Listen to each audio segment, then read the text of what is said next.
दोस्तों, आज की कहानी किसी रोमांचक फिल्म से कम नहीं है। सोचिए, चारों तरफ घना जंगल, दूर दूर तक कोई इंसान नहीं, मोबाइल नेटवर्क गायब और इस पूरे इलाके में सिर्फ एक अकेली लड़की। अगले 24 घंटे उसे इसी जंगल में बिताने हैं।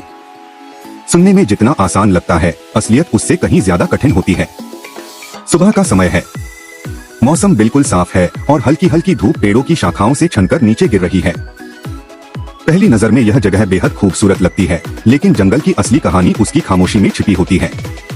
यहाँ कब क्या हो जाए कोई नहीं जानता।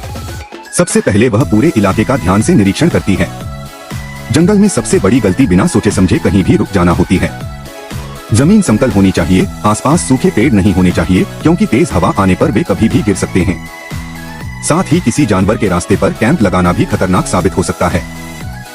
काफी देर तक जगह देखने के बाद आखिरकार उसे एक छोटा सा खुला मैदान मिल जाता है। चारों तरफ पेड़ हैं, लेकिन बीच में पर्याप्त खाली जगह है। यही आज का अस्थायी घर बनने वाला है। अब शुरू होता है सबसे जरूरी काम, टेंट लगाना। देखने वालों को यह काम 2 मिनट का लगता है, लेकिन जंगल में हर खूंटी सही जगह गाड़नी पड़ती है।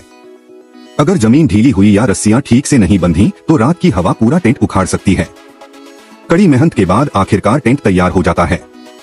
अब कम से कम सिर छिपाने की जगह तो मिल गई, लेकिन जंगल में सिर्फ टेंट लगा लेने से काम खत्म नहीं होता। असली चुनौती तो अब शुरू होती है। सबसे पहले उसे आग जलाने के लिए सूखी लकड़ियां चाहिए। वह आसपास से छोटी बड़ी टहनियां इकट्ठी करने लगती है, लेकिन यहाँ भी सावधानी जरूरी है। कई बार सूखी लकड़ी समझकर लोग सांप या बिच्छू के बहुत करीब पहुंच जाते हैं, इसलिए हर लकड़ी उठाने से पहले ध्यान से देखना पड़ता है। धीरे धीरे लकड़ियों का अच्छा खासा ढेर तैयार हो जाता है। अब अगला सवाल है पानी का।